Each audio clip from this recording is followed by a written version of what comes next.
Bibotalk e a Associação Brasileira de Cristãos na Ciência apresentam BTcast ABC2.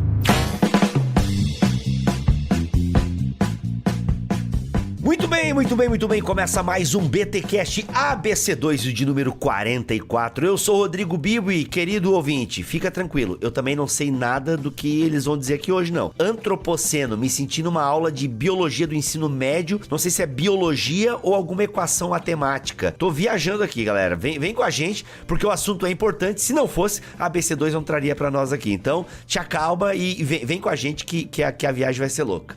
Muito bom. Meu nome é Thiago Pereira e o que tá acontecendo? Nossa, boa, excelente. Thiago, eu tô ficando preocupado. O seu QI deve estar baixando porque as suas piadas estão ficando boas. Interessante.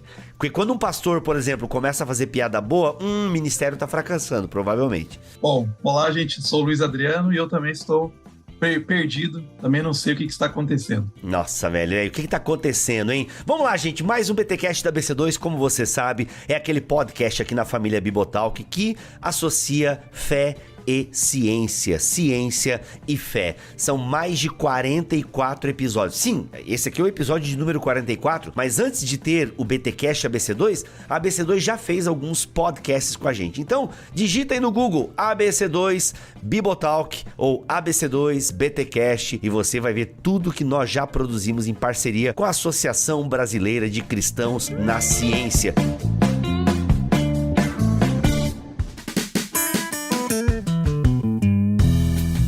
Thiago, vamos lá, eu quero saber onde é que tu se meteu e onde é que tu meteu a gente pra trazer esse assunto. Que, gente, eu nem sei como pensar isso pra colocar, eu não sei como é que vai ser o título desse podcast. Se eu não achar nada criativo, o título foi O Antropoceno e a Igreja, tá, gente? Se foi outro título, é porque a gente pensou em alguma coisa diferente. Porque o Antropoceno e a Igreja... Olha, Thiago, Luiz... Onde é que a gente tá se metendo aí, galera? O que isso tem a ver comigo, tá? Endividado num país em ano eleitoral. Nada a ver. Sacanagem. Muito bom, Bibo. Então, cara, esse tema, ele é um tema que já tá rompendo as barreiras aí da academia, né? Então, acho que é muito pertinente a gente tratar ele aqui. É muito pertinente porque a gente precisa, e a ABC2 está sempre preocupada com isso, né? De estar sempre antenada com o que tá acontecendo na academia, nas discussões acadêmicas. E essa ideia de antropoceno, a gente vai falar bastante aqui hoje sobre isso, ela envolve muitas áreas. Eu estou aqui representando a área das biológicas, né, das ciências naturais. O Luiz está ali representando a área da história, da tecnologia também, né? Então a gente vai tentar fazer esse jogo aqui para mostrar como que é um tema interdisciplinar, é um tema que interessa a muita gente e é um tema que tem tudo a ver com as questões ambientais, com o cuidado com a criação e com toda essa bola que a gente tem levantado também com certa frequência aqui. E pensando que a gente está entrando em setembro entra a estação da criação, né? E a gente também está divulgando um curso sobre o cuidado com a criação, acho que tem tudo a ver com tudo que a gente tem tratado. Caraca, a estação da criação, tu diz, tem a ver com o calendário litúrgico. Sim. Mano, olha só que louco. E setembro é o Setembro Amarelo também, que fala de cuidado, né, do ser humano, a questão da alma, da saúde mental. Olha aí como tá holístico essa ABC2. Daqui a pouco a gente tá com velhinha e ouvindo Enya. Muito bom. Brincadeiras à parte. Coloca aí de fundo a música do Enya. Você não pode mais colocar a música exato, de fundo, exato. Né? Cara, é muito legal, cara. Legal esse link aí. Então quer dizer que antropoceno, eu quero definições etimológicas daqui a pouco, tem a ver então com essa ideia da ecoteologia, né? Da Imago Dei, cuidado com o planeta, essa coisa toda aí. Com o cosmos. Também. Legal. Tem a ver com isso e, assim, o antropoceno, esse termo final, né, seno, tem muito a ver, e para quem já talvez lembre aí da escola, né, de pensar nas eras geológicas, nos períodos geológicos, né, Holoceno, Pleistoceno, Paleoceno, enfim, vai se lembrar que, parece que tem alguma coisa a ver, e de fato tem. Na verdade, se a gente for pensar na história do planeta, né, a gente divide o planeta em várias eras geológicas, essas eras são divididas em períodos, e enfim, nós vivemos hoje no período que se chama Holoceno, né? É o período recente, né? Então essa terminação seno tem a ver com recente, né, com tempo, né, de alguma forma. E até os anos 2000, tava tudo ok, né, os nossos livros didáticos vinham lá com o período atual é o período Holoceno. Até que, de repente, diante de diversas evidências que a gente vai comentar aqui, diversas questões que estão acontecendo no nosso planeta, um químico, um cara, inclusive, que ganhou o Nobel por causa de estudos sobre camada de ozônio e tal, nos anos 90, ele veio com uma ideia e falou, gente, nós não estamos mais no Holoceno, porque O Holoceno, ele era um período que a gente viveu até hoje, mas o planeta mudou. As coisas estão mudando, e as coisas estão mudando numa velocidade tão grande, e as coisas estão mudando numa velocidade tão grande por causa do ser humano sobre a Terra, que a gente vai ter que mudar o nome desse negócio. A gente não vive mais no Holoceno, a gente vive no Antropoceno, que é nada mais, nada menos que a era da humanidade, né? Ele sugeriu isso para a comunidade acadêmica, e isso se tornou um termo tão completo, tão representativo para tantas áreas, desde as ciências naturais até as ciências tecnológicas, as ciências exatas e as ciências sociais também, que hoje, em todas as áreas da ciência, tem alguém falando sobre o Antropoceno. Não sei se o Luiz quer comentar alguma coisa sobre isso, Luiz. Pode mandar aí um pouquinho. Tá, não, exatamente porque as preocupações com relação às questões ambientais começaram a ficar cada vez mais fortes a partir da década de 50, com até alguns autores escrevendo sobre questões ambientais. Teve até um historiador, né, que escreveu criticando, Lynn White, é um historiador bastante famoso dentro da área de história da tecnologia, e ele falando até colocou um pouco de culpa, inclusive no cristianismo, pela nossa crise ecológica, né, a questão do mandato, na verdade, do domínio, né, dos seres humanos sobre a natureza estaria causando uma degradação do meio ambiente, e aí começou a se discutir bastante, né, qual que é o papel do ser humano em todas essas mudanças que estavam começando a ser observadas, efeito estufa, camada de ozônio, enfim, uma série de questões. E aí, né, vem esse químico aí e ele propõe esse nome, né, antropoceno, exatamente para os seres humanos fizeram mudanças estruturais, geológicas na Terra, né, e a gente não tem mais como negar que existem essas mudanças. Então, a gente olha para onde tem, né, mudanças na face da Terra, você vê que o ser humano modificou, né? Então, essa era de modificações causadas pelo ser humano. Ou seja, antropoceno, ou seja, o novo tempo do ser humano, alguma coisa assim, né? Eu tava vendo aqui, o químico é o Paul Crutzen, é isso? Paul Crutzen, Crutzen, exatamente. olha só. Falecido recentemente. Olha aí, e em 2000 ele popularizou esse termo, né? Ou seja, uma discussão já antiga. Aliás, antiga considerando que já tem 20 anos que a galera discute isso, né? Mas em termos de pensamento científico, foi ontem, né? Então, é exatamente por isso que parece que hoje esse termo tá começando a se popularizar, né? A ciência tem talvez essa cadência aí de 10, 20 anos para um termo que é tratado na ciência, dentro da academia, começa a furar a bolha, né? Então me parece que agora, 20 anos depois, é que esse termo realmente está furando essa bolha, né? Sim, a gente vê, inclusive, tendo estudos agora surgindo aqui no Brasil, até de publicação, assim, né? De divulgação, que estão começando a surgir agora neste momento. A gente, em relação a esses debates acadêmicos, assim, para se popularizar, até no Brasil é um pouco mais tarde, quando você está lá fora, né, percebe na Europa, Estados Unidos, já está muito mais forte isso. Até preocupações com questões ambientais lá fora é mais premente, né? A gente vai retardando mais, né? Então demora mais para entrar na linguagem. E realmente está aparecendo agora, né? Surgindo. E dentro do cristianismo, né? Dentro da teólogos e tal, então é mais ainda novo, né? Mais recente.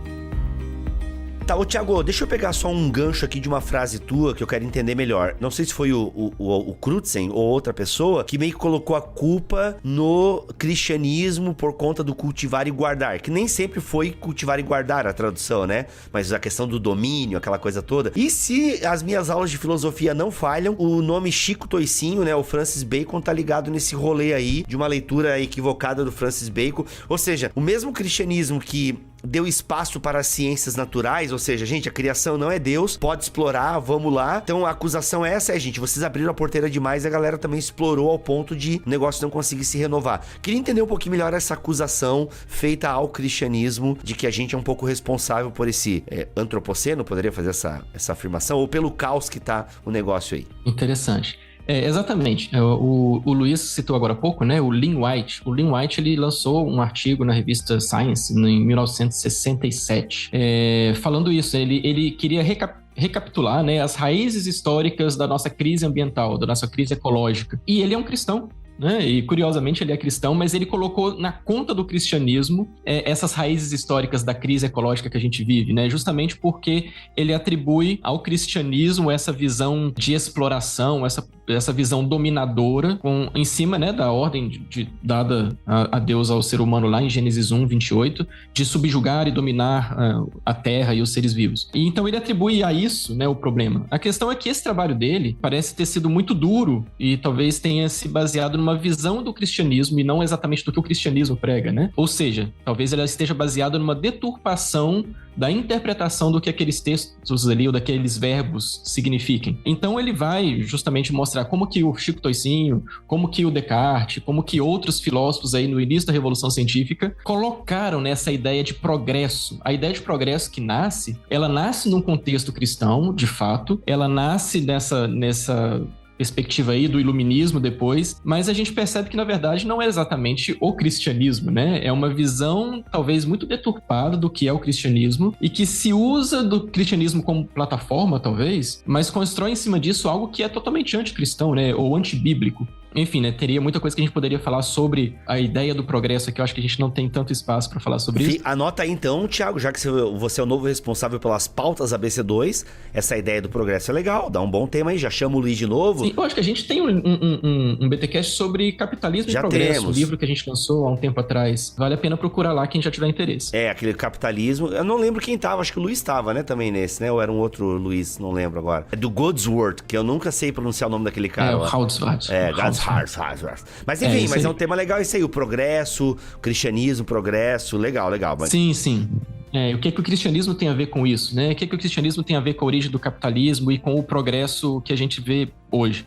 Enfim, ou com essa ideia do progresso. Pode falar, Luiz? Não, faz todo sentido, porque essa crítica, né, essa visão do Francis Bacon, ele escreveu lá na Idade Média pensando em vamos valorizar, né, a visão da ciência e da tecnologia. Então ele escreve num período assim medieval, onde a ciência e a tecnologia elas não eram tão valorizadas. Então assim, a Europa ela avançou bastante porque ela valorizou esses elementos. Então às vezes as pessoas falam, né, a Idade Média, a Idade das Trevas, mas não tem nada de trevas porque teve um monte de inovações tecnológicas. Muitos estudiosos vão falar que se não fosse a Idade Média a gente não teria, né, uma revolução industrial, revolução científica. Então, só que é aquela questão do pêndulo, né? Então ele, né, começou a ir mais para esse extremo de que então a ciência e a tecnologia são as respostas. E aí a gente vai, né, com a Revolução Industrial, primeiro com a Revolução Científica, né, e depois a Revolução Industrial. Inclusive é interessante isso, né, só para como curiosidade, né, para pensar que Francis Bacon era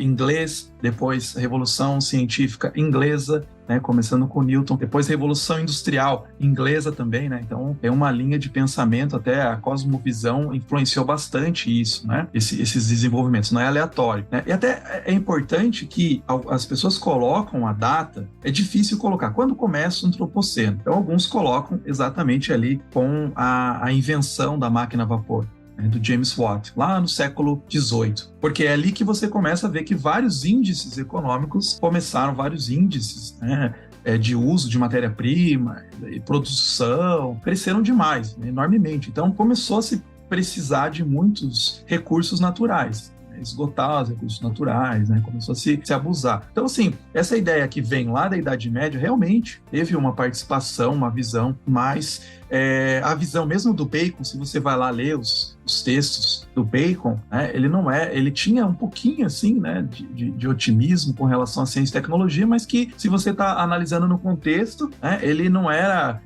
não falava a língua de todo mundo, nesse sentido de que todo mundo era otimista lá e vamos resolver, mas cada vez mais as pessoas foram otimistas, ficando mais otimistas com os avanços, e aí vai realmente lá para essa ideia do progresso, que é a solução, né, que é forte a partir da Revolução Industrial. Então, o Antropoceno está muito ligado com a Revolução Industrial, né, com essa produção, porque a necessidade de matérias-primas, a necessidade de material e a forma como foi produzido, ninguém estava pensando em meio ambiente nessa época, né? Ninguém pensava de que né? Ou eu podia esgotar. Algumas pessoas já tinham desconfiança, né? Mas era difícil você falar, né? Então nós vamos esgotar, vai chegar um dia que a gente vai esgotar os nossos recursos e vai acabar o planeta. O Luiz acabou de falar uma palavra-chave aí, né? Esgotar os recursos. Eu acho que uma coisa que está muito no centro dessa ideia é esse utilitarismo, né? Em cima da criação. Essa ideia de que a criação ela é composta de recursos à nossa disposição para a gente usar como bem entender, porque nós temos essa capacidade de usá-los como bem entender, né? Para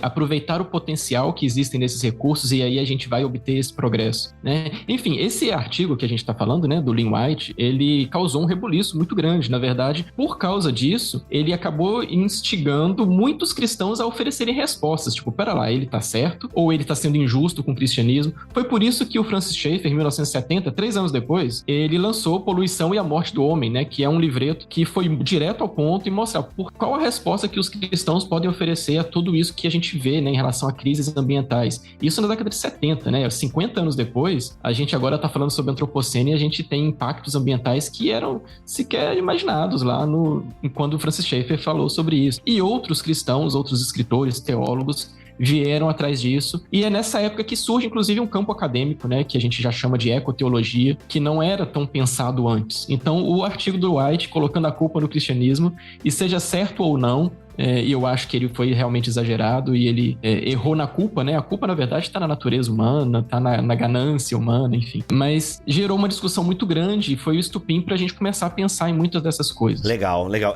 Quando eu penso em questões ambientais, assim, sempre a gente até tem que fazer novos podcasts, que anualmente a gente tem que fazer podcasts da BC2 sobre a questão atual do planeta, fica a dica aí, porque as coisas mudam bastante, né? A gente já tem um sobre clima, acho que se não me falha a memória, já... Tem um sobre clima, sim. Já fizemos sobre clima e tal, que sempre é um ponto e tal, porque às vezes parece que a galera fica meio perdida assim com as informações, né? E outra, eu tava vendo sobre energia sustentável, cara, é um paraíso, mas não é tão simples assim. E aí, porque os carros elétricos, cara, se todo carro fosse elétrico, teria um outro problema ambiental. Mano, não tem um negócio, velho, todo mundo vira Amish mesmo, velho, entendeu? E andar de carroça e vão plantar aqui, se aqui na minha região não tem batata, então come só cenoura, mano.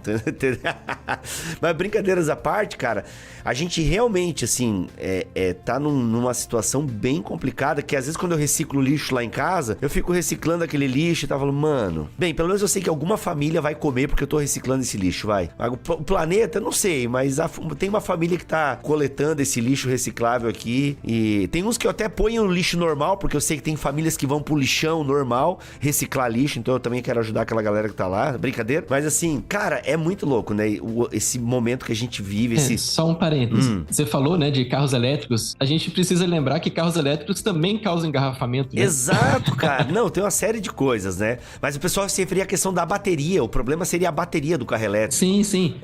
Mas assim, mostrando como que realmente não resolve todos os nossos problemas, né? A gente continua tendo problemas, porque tem muito mais a ver com princípios e valores do que com a tecnologia que ela vai resolver, né? Exato, cara, tem mais a ver com princípios e valores do que com a tecnologia. Não, porque eu acho que a grande preocupação, o grande problema é que a gente tenta resolver os problemas tecnológicos com mais tecnologia. A gente acha que, não, a gente tem poluição, então vamos criar, né, uns filtros que a gente resolve. Então, carros elétricos é a solução. Quando você começa só a querer solucionar com mais tecnologia, é a ideia de que você não pensa em mudar modos de vida, padrões de vida, ter outros valores, porque, não, vão inventar uma tecnologia que vai resolver o problema, né? E você fica negando os problemas, na verdade, porque você fica empurrando com a barriga para eles, para as próximas gerações resolverem.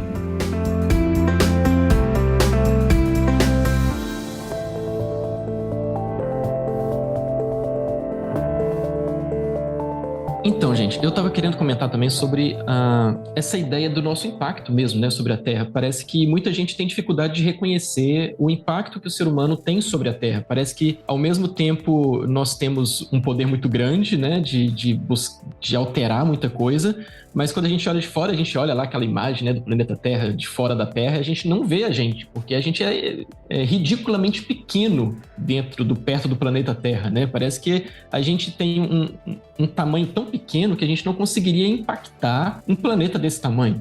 né? E será que a gente, de fato, está impactando? Será que a gente tem esse poder todo nas nossas mãos? Né? Isso tem muito a ver com o que o Luiz falou agora há pouco, sobre quando que começou o antropoceno, né? E a comunidade científica está discutindo isso há 20 anos, e há realmente muitas dúvidas. Na verdade, não existe martelo batido sobre isso, porque esse termo, sendo geológico, ele pertence às ciências geológicas e depende dos congressos dos geólogos de resolverem isso lá nas suas burocracias, né? Mas, enfim, a gente pensa no impacto que a gente causa hoje, mas se a gente olhar na história, a gente vai ver como que o ser humano se posiciona, né, na história da Terra, né? Desde que o ser humano começa a caminhar sobre a Terra. E tem uns dados aqui muito interessantes que eu acho que vale a pena para a gente perceber o que acontece com o ser humano nos últimos anos. Quando a gente pensa na primeira grande revolução, né, talvez seja a Revolução Agrícola, a Revolução Agrícola é lá pré-sumérios, né? Ela acontece há cerca de 10 mil anos atrás. E nessa época, a gente tem uma estimativa de 1 bilhão de pessoas sobre a Terra. É isso que a ciência nos mostra hoje através da arqueologia, do estudo das civilizações e, enfim, na verdade não tinha civilizações ainda, né? Mas é no início que o homem começa. Passando mais 5 mil anos, a gente chega nas primeiras civilizações de fato, né? Ali na vertente fértil, né? Na crescente fértil, né? Do Egito, da Suméria e tal, Babilônia, e aí a gente tem uma população que atinge cerca de 5 milhões de habitantes no planeta todo. Isso aí não dá a população de São Paulo, né? E aí o ser humano ele continua seguindo a sua história sobre a Terra e muita coisa acontece, mas a população ela vai crescendo num ritmo razoável, né? Numa taxa de crescimento que a gente pode pensar assim, numa taxa de crescimento sustentável ou equilibrada de acordo com o uso da Terra, a capacidade da Terra de recuperar seus recursos a cada ano, até que a gente chega na Revolução Industrial. A Revolução Industrial acontece há 250 anos atrás.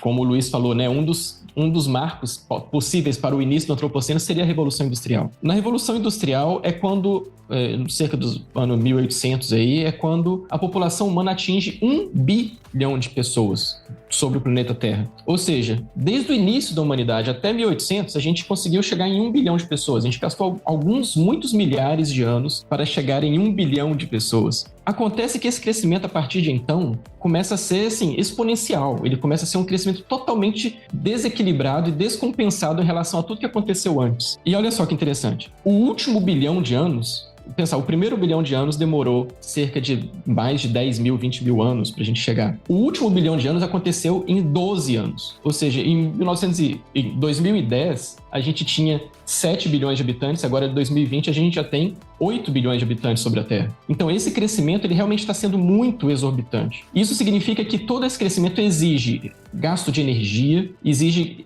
recursos para alimentação e para tudo mais, né? Ou seja, é um impacto sobre a Terra que é muito rápido para que a Terra consiga se adaptar a tudo isso, para que as espécies consigam se adaptar a tudo isso. Então, de fato, a gente tem um impacto muito grande. E aí tem um terceiro ponto, só para eu concluir essa fala, um terceiro ponto de impacto mais forte que acontece no pós-guerra, né? O impacto que acontece no pós-guerra, depois aí dos anos 40, 50, é tão grande que os historiadores e o pessoal dessa área já está chamando isso de a grande aceleração. Ou seja, se com a Revolução Industrial as coisas começaram a acelerar, a partir de 1950, aí sim as coisas aceleraram mesmo, né? A gente tem vários gráficos que mostram a mesma tendência de crescimento em todos os índices socioeconômicos e índices de uso da terra e necessidades de uso de recursos, enfim.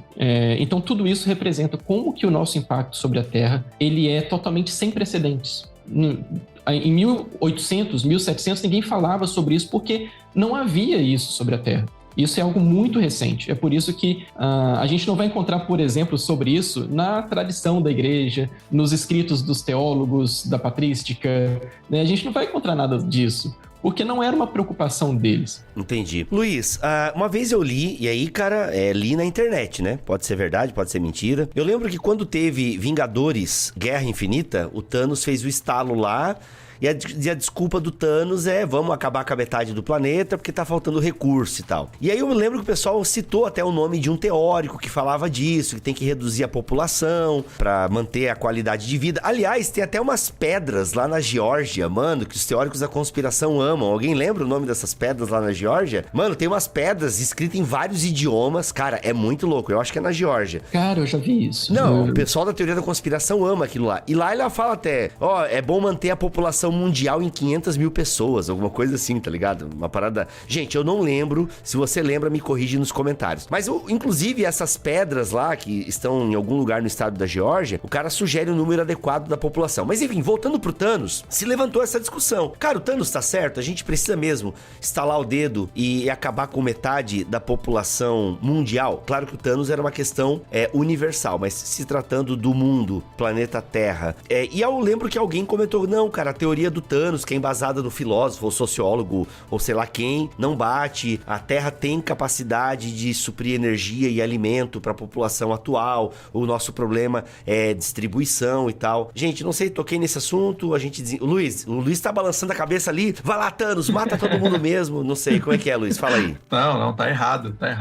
É o Malthus. Isso. Que foi um economista, inclusive ele era cristão também, em inglês, e ele falava, né, do crescimento. Então, falava que o crescimento populacional vai superar a produção de alimentos. Ele já falava isso lá no início, então ele falou, olha aí, é um grande problema, né? Então tem muitos pensadores que são chamados neomalthusianos, né? Que seguem aí essas ideias, e o Thanos seria um neomalthusiano, né? Mas, na verdade, o que você observa é que a produção de alimentos, ela sempre foi maior do que a população, na verdade. A gente tem um problema de distribuição, a gente consegue produzir alimentos suficientes, mas a gente tem um problema de distribuição, uma série de questões econômicas, né, que não chega para todo mundo, mas a gente consegue alimentar todas as pessoas. Então, o problema nem é populacional, né, é o problema realmente em questões como a gente gere o meio ambiente. Porque todos os crescimentos, desde a Revolução Industrial, a gente tem um grande crescimento, um grande boom, aí como o Thiago mencionou, esses crescimentos que são absurdos, são muito rápidos. Você vê todos os índices, é muito, muito rápido. Então, até quando a gente observa, tem muitas pessoas que têm dificuldade, né? Porque realmente, olhando para o lado, a gente às vezes não percebe muito, né? Essas grandes modificações geológicas, né? E tal, no clima, mas algumas populações que sofrem mais, por exemplo, lá na Europa, né, que tem o nível do mar tá subindo, eles estão percebendo isso, então eles estão até mais preocupados, é uma coisa até de fala, assim, das pessoas na rua sobre questões ambientais, até interessante, assim, isso.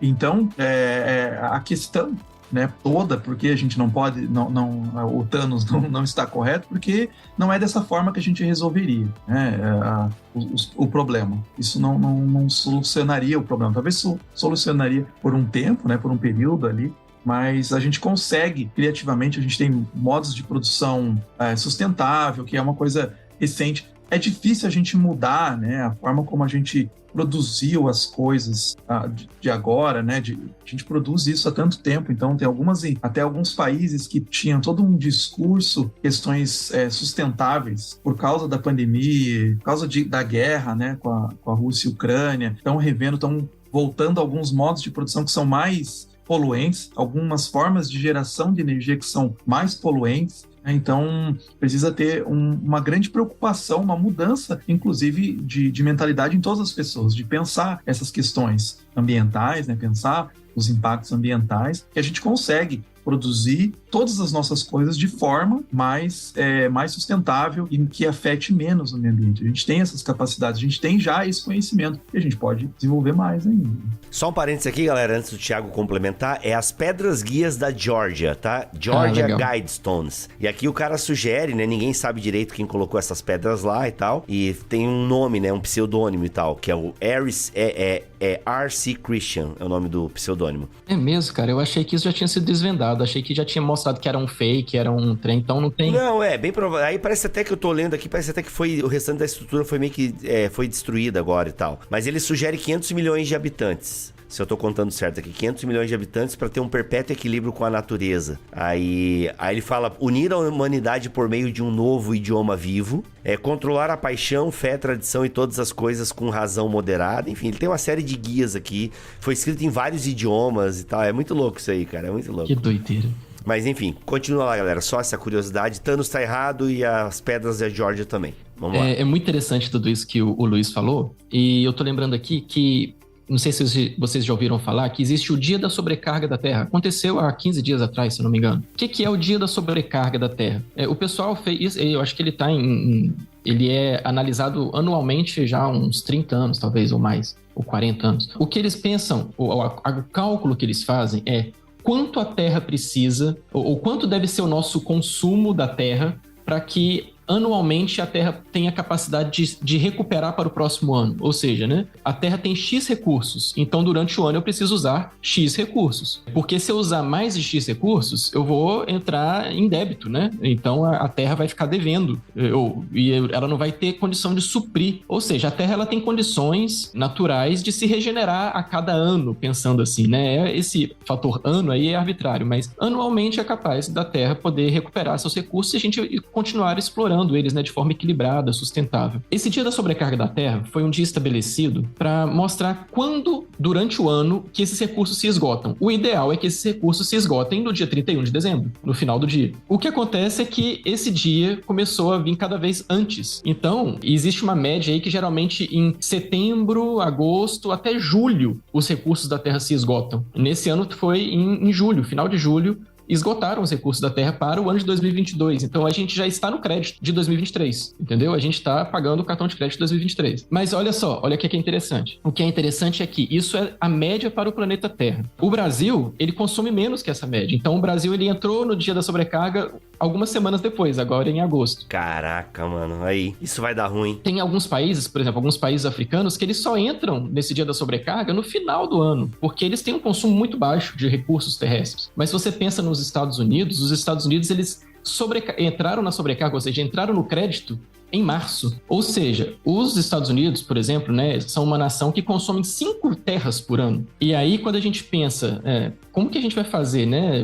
A terra dá conta? A terra dá conta, mas a questão é que tipo de estilo de vida a gente está disposto a colocar como carga sobre a terra? É plenamente possível que a Terra comporte todas as pessoas que tem, até mais. É plenamente possível que a Terra tenha recursos para sustentar todo mundo. A questão é, qual o tipo de estilo de vida que a gente está querendo alimentar? Porque existe essa desigualdade muito grande e quais que são as nossas necessidades, né? Isso nos faz pensar muito, eu acho que isso serve como um link muito importante para a gente já tentar puxar aqui para essa ideia de qual a resposta que a igreja ou que a fé cristã teria para isso e por que de fato, né? Isso é importante para a gente discutir como cristãos, né? Por que isso é um tema relevante também para cristãos e não só para a academia como um tema frio do mundo secular, né? Porque a própria ciência não vai oferecer respostas para isso, né? A gente precisa de outros elementos e a religião, eu acho que ela, de fato, é um elemento muito importante para ajudar a oferecer respostas sobre isso. Porque, de fato, a gente tem impactos muito grandes sobre o planeta, mas a gente não é um ser que está fora do planeta, né? A gente vive no planeta. Então, esses impactos sobre o planeta também se revertem em impactos sobre nós, né? Isso se volta contra nós de forma muito forte, de várias formas, né? Envolvendo aumento de doenças, por exemplo. A pandemia é um resultado disso. A pandemia de coronavírus tem muito a ver com desequilíbrio ecológico. Problemas de saúde gerais, né? Problemas de poluição, de respiração, problemas respiratórios, problemas de obesidade, por exemplo, né? Como questão de saúde, problemas de nível psicológico mesmo, né? Eu acho que o Luiz já deve ter ouvido falar, né? Hoje a gente está falando muito sobre eco-ansiedade, né? Ansiedade ecológica. Caraca, peraí, explica isso aí, porque eco-ansiedade agora foi novidade pra mim, hein? O que é eco-ansiedade, mano? Posso estar falando besteira, né? Mas tem uma preocupação muito grande que a gente percebe com relação aos efeitos dos impactos ambientais. Então, tem, por exemplo, países que eu já mencionei, né? Você percebe muito mais forte os efeitos ambientais, né? Como nível do mar subindo, e poluição, né, que você sente mais, estão bastante preocupados e aí gera essa ansiedade porque como que eu vou resolver, né? Como é que eu vou fazer isso? E é complicado porque esses países que são os mais preocupados, assim, com essas questões, né, que estão às vezes no campo de frente das discussões até acadêmicas e tentando propor soluções, eles têm um estilo de vida que é muito difícil de reverter. O Thiago estava falando sobre essas questões de estilos de vida. Então, né, por exemplo, um americano, né, ele tem 2 carros lá, né, nos Estados Unidos. O cara acaba tendo 2 carros. Tem cidades que são impossíveis de você andar sem carro. Algumas cidades você consegue viver tranquilamente sem carro, por exemplo, né? São lá cidades lá na Europa mesmo, né, que ter um transporte muito bom, né? Um meio de transporte, as cidades são bem feitas, construídas, até voltadas para esses outros meios de transporte, como bicicletas, né, ou metrôs, acaba sendo mais fácil. Mas alguns países ainda você tem essa dificuldade. E assim, até as soluções que são faladas globalmente, assim, né, vamos então reduzir a emissão de alguns gases, né, então vamos reduzir as questões de poluição e tal, os meios de produção. É complicado, às vezes, até de você colocar nas pessoas, nos países em desenvolvimento, os países menos desenvolvidos, porque é realmente por isso, eles estão ainda, né,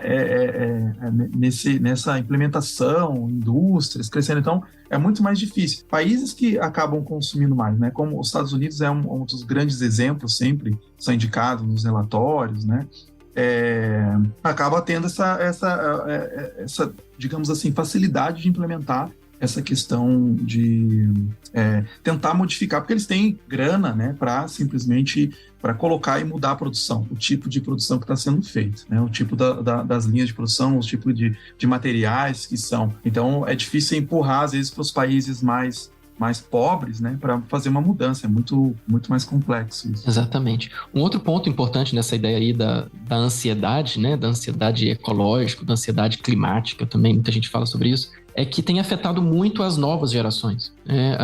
Os psicólogos têm tratado muito sobre isso, de como que adolescentes hoje, né, o pessoal aí da geração Z, as novas gerações estão chegando para geração alfa agora, né?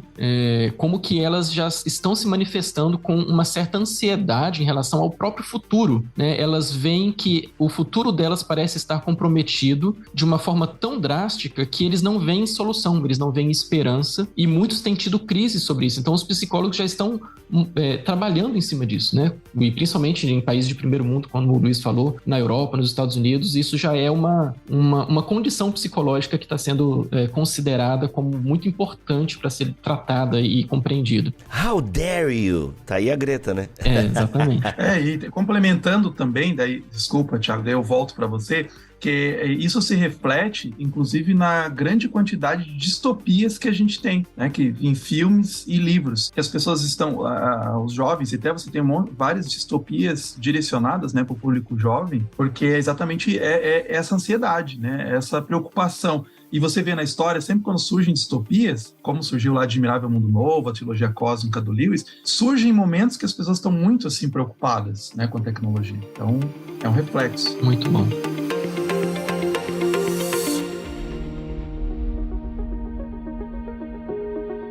Tiagão, tu falou ali antes que a igreja tem uma resposta. A igreja tem a ver com esse negócio de antropoceno, viu, galera? Você tá ouvindo esse podcast, geralmente são cristãos que ouvem o podcast do Bibotalk. Isso tem a ver com você. Então, você já aprendeu o que é antropoceno, já aprendeu que isso é uma discussão relevante para a igreja, e eu quero aprofundar um pouquinho mais isso, Thiago. A gente já começou a falar, mas eu acho que isso envolve uma discussão que passa pela questão da Imago Dei, o que significa ser imagem e semelhança de Deus e tal, mas o que nós cristãos temos a ver com limites planetários, humanos, Imago Dei, como dessa mistura aí, o que a gente pega? Legal. É muito interessante mostrar isso, né? Como que a fé cristã tem recursos, tem elementos aí que nos ajudam a raciocinar sobre isso, nos ajudam a encontrar respostas para a gente entender como oferecer para a humanidade, né, alguma coisa ou oferecer para a própria academia, ajudar a pensar em respostas conjuntas, né? Eu falei aí da eco-ansiedade, a gente tem também problemas que eu acabei não citando, né? Mas problemas de refugiados sobre o mundo. Gente, como é que vai lidar com refugiados? A gente tem missões cristãs lidando com refugiados aí em vários países, né? Isso é uma benção. E são questões que, ou seja, se você conhece um missionário que está trabalhando com refugiados,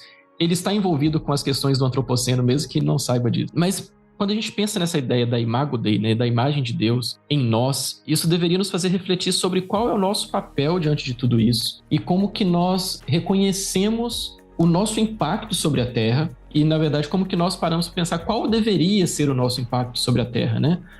Para que nós fomos colocados aqui? Qual que é o nosso propósito na Terra? E quando a gente olha para nós, né, quando a gente começa a reconhecer quem nós somos e quem é Deus, a gente começa a calibrar melhor essa ideia. Eu acho interessante pensar em como que há na história um processo aí muito curioso de do homem no centro, né, desse antropocentrismo. E o homem sempre esteve no centro do jogo, até que lá no século XV, 1460, alguma coisa, o querido Copérnico tirou o homem do centro do universo, tirou a Terra do centro do sistema solar, né? E isso foi uma revolução, né? Porque mostrou que o homem, foi a primeira vez que mostrou que o homem não era o centro das coisas. E aí depois vem Darwin, e aí coloca o homem dentro de um processo de evolução e tira o homem mais ainda, né? Parece que o homem é relegado a quinto plano. Mas o que acontece com o antropoceno? O antropoceno parece que bota o homem de novo, né? No centro das coisas. O homem é esse ser que tem essa capacidade tão grande. Como que a gente vai entender talvez essa ambiguidade que a gente aprende nas escrituras, né, sobre quem nós somos, né? Nós somos do pó, nós somos seres finitos, nós somos criaturas, e assim devemos nos ver, né? A gente precisa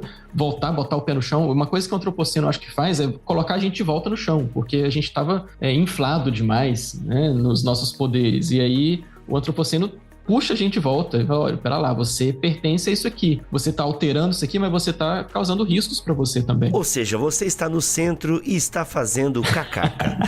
Mas você recebe uma ordem, né? Você recebe uma responsabilidade, você recebe um mandato de dominar a terra, mas de cultivar a terra, de cuidar da terra, que deveria nos fazer pensar, né? O que nós fazemos com a terra? Como que nós reconhecemos os nossos limites? Eu penso muito nessa ideia de limites, principalmente porque no próprio antropoceno, nessa visão toda, um autor em 2009 trouxe uma ideia de limites planetários. O planeta tem seus limites, e ele já fez uma demonstração de que vários elementos ali já extrapolaram os limites, e aí é um indicativo ali dos limites que a Terra tem para sustentar a nossa existência. Então, como que a gente lida com tudo isso? Como que a gente lida com a criação? Como que a gente lida com a Terra? Tudo isso são questões que vão surgir de uma percepção de quem nós somos diante da Terra e quem nós somos diante de Deus, né? Qual que é o nosso papel? Como que a gente calibra isso bem? Eu acho que uma das críticas, voltando lá no começo, né, do Lynn White e do culpa do cristianismo sobre toda essa noção de progresso desenfreado,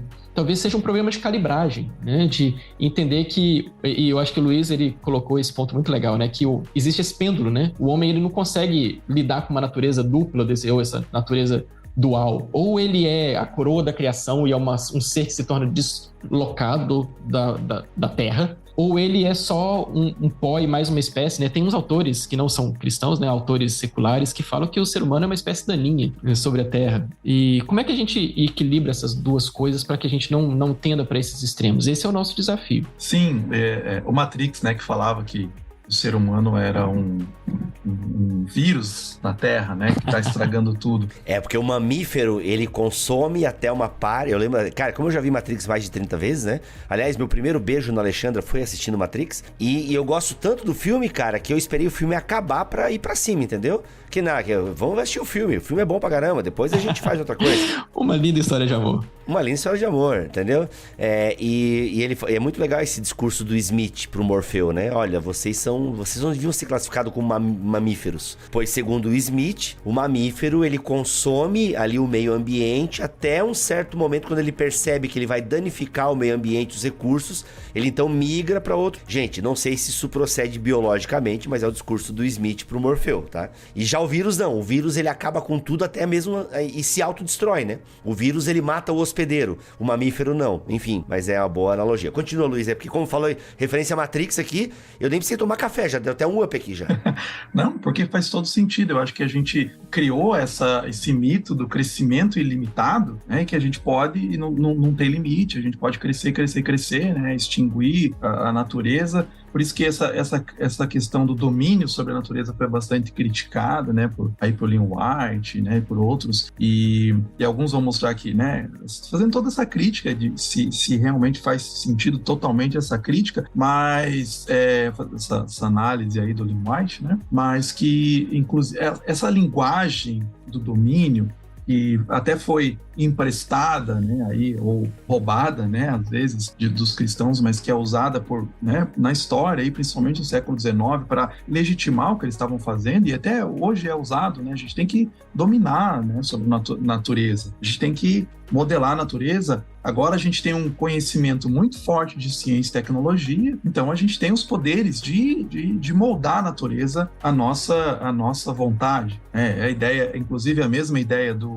transhumanismo, né? né? É a mesma ideia aí também tá por trás aí dessa visão do progresso, né? Então, o que a gente olha para a natureza? Então, o Lewis, por exemplo, lá naquele Abolição do Homem, ele vai falar, né? Toda busca lá de domínio, de tentar dominar a natureza, na verdade, ele está tentando dominar, né, os seres humanos sobre algumas pessoas, né? Algumas pessoas que vão ter domínio em cima dessa natureza, vão modificar ela de acordo com os interesses deles. Então, a gente precisa olhar para a natureza, olhar para essa nossa Imago Dei, né? E o Alistair McGrath fala uma coisa interessante, né? Ele fala reencantar a natureza.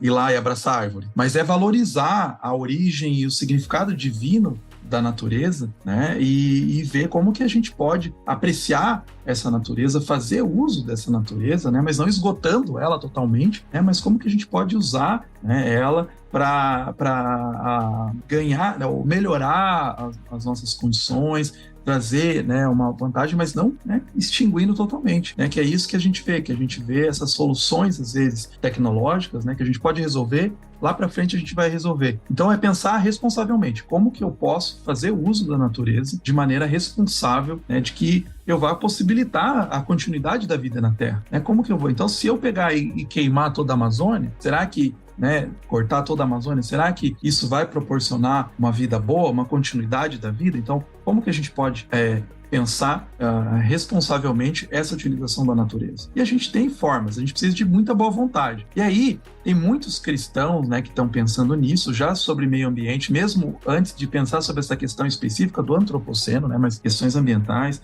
né, um autor que, mesmo o Lewis, o Tolkien, né, se você lê as obras do Tolkien, mesmo O Senhor dos Anéis, você vê uma preocupação com a natureza muito grande, né? Ele faz críticas lá. Então, a cidade de Isengard, que antes era uma cidade, né, maravilhosa, ela se torna uma coisa assim, uma cidade industrial. O filme pegou muito bem isso, né? Uma cidade bem industrial, era como ele estava observando na Inglaterra dele, né? Então, ele tinha um amor pelas árvores, né? Gostava das árvores, de ficar ali na sombra, não gostava de andar de carro.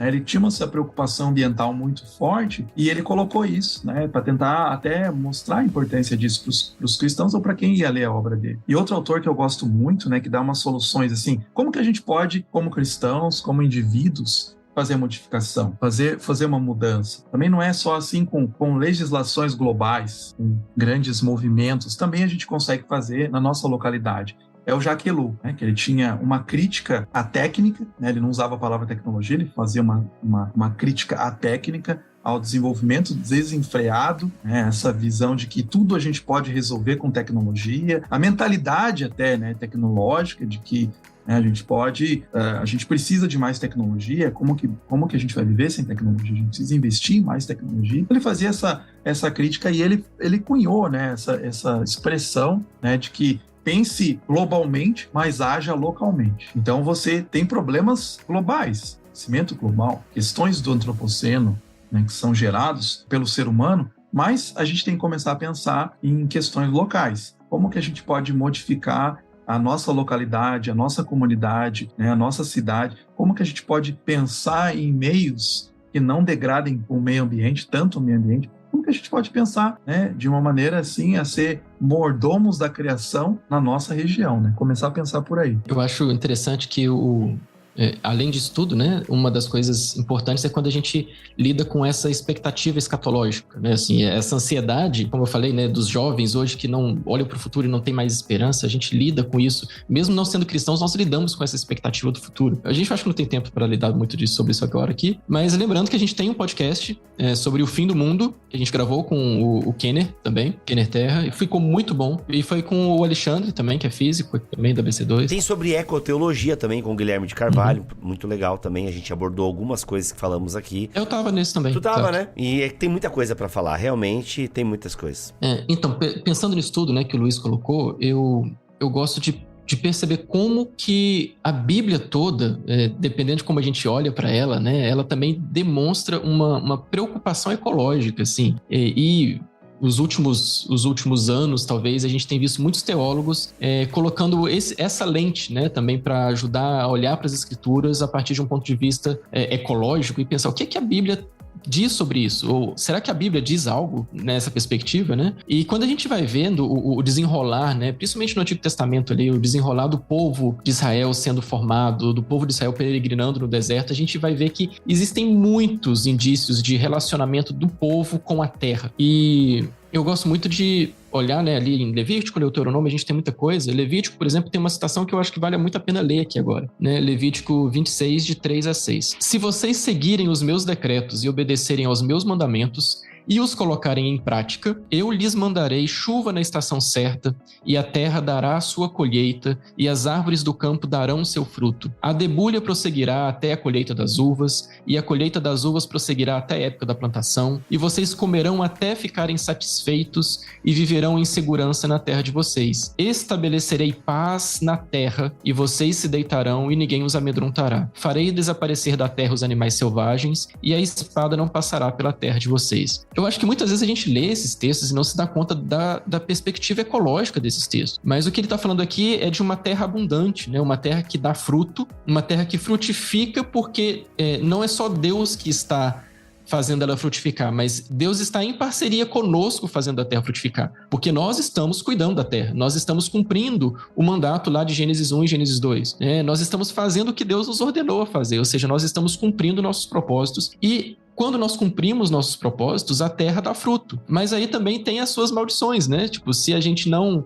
cumprir com isso, a saúde da terra vai sofrer também. Existem outros textos também que vão mostrar como que o fato de a gente não cuidar da terra, né, acaba gerando também muitos danos. E é isso que a gente está vendo hoje, né? Como que a gente tem muitos danos acontecendo porque nós estamos falhando não apenas na administração dos recursos e tal. A gente está falhando em cumprir os mandamentos de Deus, né? E isso traz juízo sobre nós, e esse juízo sobre nós se estende a um dano na terra, né? Olha só, a terra sofre pelo nosso pecado. Sim.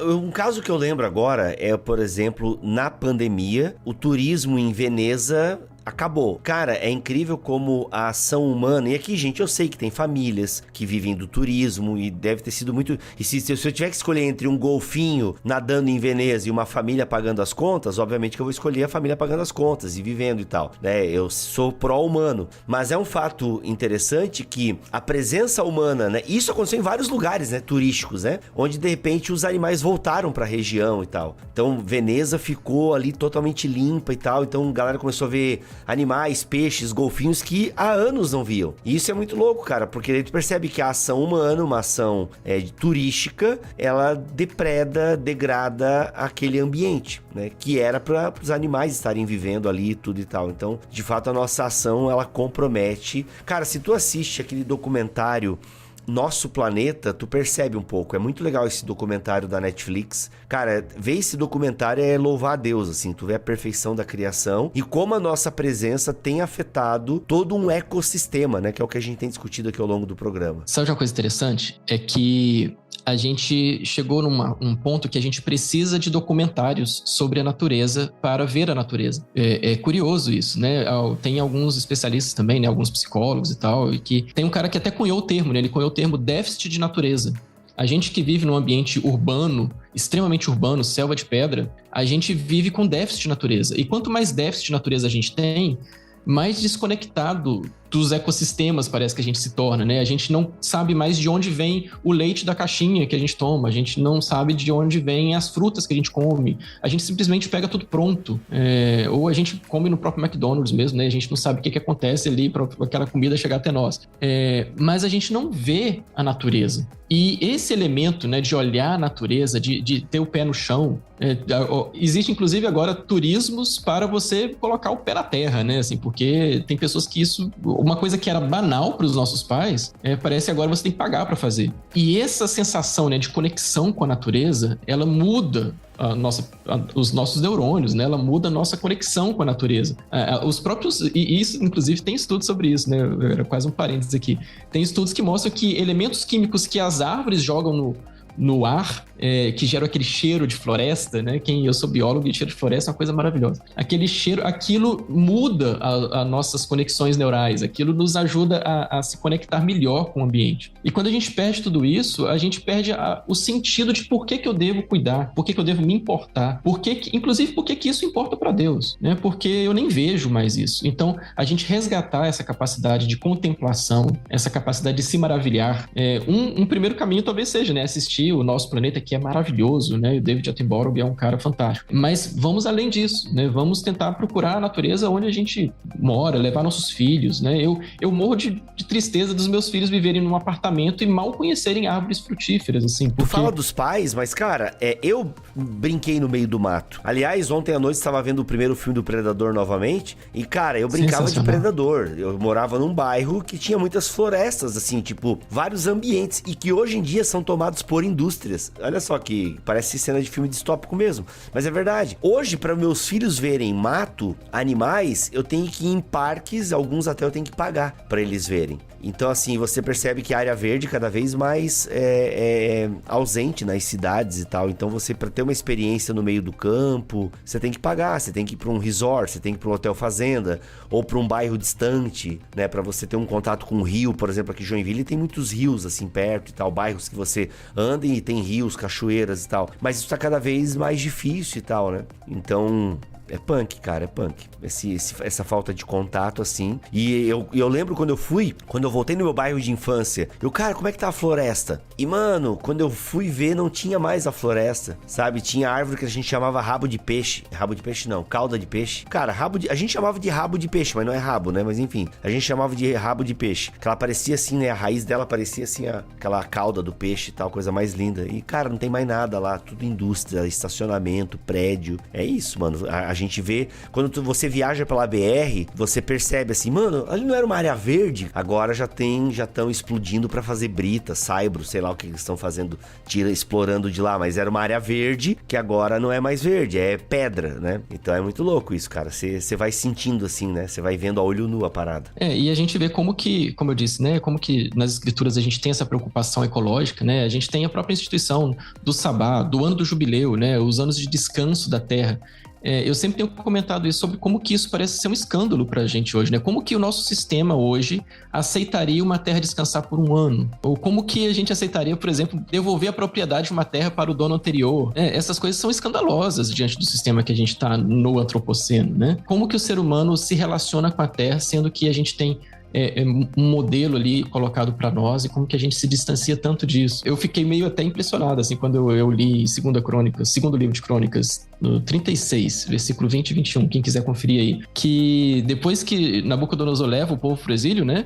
Aí lá no versículo 21 tá falando que e aí a terra desfrutou os seus descansos sabáticos. Ou seja, né, foi preciso o povo ser levado em exílio para que a terra descansasse, né? Porque o pessoal não cumpriu os mandamentos, né? E não obedeceu a Deus. E a terra não estava descansando. E para a terra descansar, eles precisaram ser exilados, né? Isso é muito forte. Sim, o ano do jubileu, né? O ano do jubileu que... Aliás, mas a terra descansava antes, né? Não só no ano do jubileu. Era uma ordem, né? Era uma ordem. Agora, se acontecia, não parece temos registros, que é né? outro... Muito sério isso, caramba. Gente, é isso. Tá aí, ó. Acho que o título do episódio vai ser Antropoceno e a Igreja mesmo. Acho que ficou esse mesmo. Muito bom. Obrigado, Luiz. Alguma palavra final, Luiz? O Thiago já deu a palavra final dele aqui agora. E a sua palavra final? Então, é isso. Acho que a gente precisa pensar mesmo essas questões de progresso, de como a gente tem construído as nossas tecnologias, nossos padrões de vida, a gente pensar responsavelmente, pensar nas nossas comunidades, esse reencantamento com a natureza mesmo, o valorizar a natureza, porque a gente está perdendo isso, né? E o Thiago mencionou essa questão da natureza, do impacto mental da natureza. Tem até filósofos da tecnologia que eu estudo que eles falam a solução, isso não só cristãos, filósofos cristãos, tá? Falam a possibilidade de você ter uma recuperação mental dessa carga que a gente tem de tecnologia, de ficar no celular, de ficar nos computadores é exatamente ir para a natureza, né? Então é interessante isso, que tem estudos mostrando, estudos neurológicos mostrando isso, né? Então a gente precisa revalorizar isso, não só para isso, né? Para ter aquele prazer, né? De você ir para a natureza e ter aqueles momentos que você tem uma recuperação ali mental, mas realmente pensando, né, nas questões globais, nas questões de o que vai ser daqui 10 anos, daqui 50 anos, se a gente continuar nesse ritmo acelerado. Então a gente precisa desacelerar mesmo, né? Pisar um pouquinho aí no breque, né, no freio, desacelerar um pouco e modificar nossos padrões de vida, né? Com essas visões cristãs que a gente tem de responsabilidade, né, de cuidado. Muito bom, gente, é isso. Se você gostou desse episódio, já sabe, recomende pra alguém, indique os podcasts do Bibotalk, os podcasts da BC2 com o Bibotalk. Olha só, já discutimos lá igreja e metaverso, o que adoração e conhecimento tem em comum, qual é a ligação, ciência e religião. Gente, o dilúvio nas religiões e na ciência, o fim do mundo, o cristão de humanas na universidade, fraudes na ciência e na fé, perguntas difíceis, respostas sinceras, ecoteologia, filosofia bíblica. Gente, esse Natureza da Igreja aqui, a galera não ouviu tanto e eu recomendo demais esse episódio, BTcast ABC2 032, Virtude para quem? BTcast ABC2 031. Gente, o conhecimento e os dinossauros, neurociência e fé, Einstein e religião. Cara, tem muita coisa legal lá no BTcast ABC2. É só você entrar em bibotalk.com e procurar aí pelo BTcast ABC2 e você vai achar muita coisa legal, tá bom? Thiago, se Deus quiser, mês que vem estaremos juntos aí para mais um BTcast da ABC2. Já quero uma pauta fresquinha na minha mesa segunda-feira. Beleza. Prazerão estar aqui com vocês e que Deus os abençoe. Vambora. É isso. Luiz, sempre bom te receber aqui, mano. Legal, valeu. Obrigado pelo convite aí, Thiago. Obrigado pela recepção. Valeu. Tamo junto. Tamo junto. Semana que vem voltamos com o BTcast, se Deus quiser e assim permitir. Fiquem todos na paz do Senhor Jesus. Este podcast foi editado por Tuller Bibotalk Produções.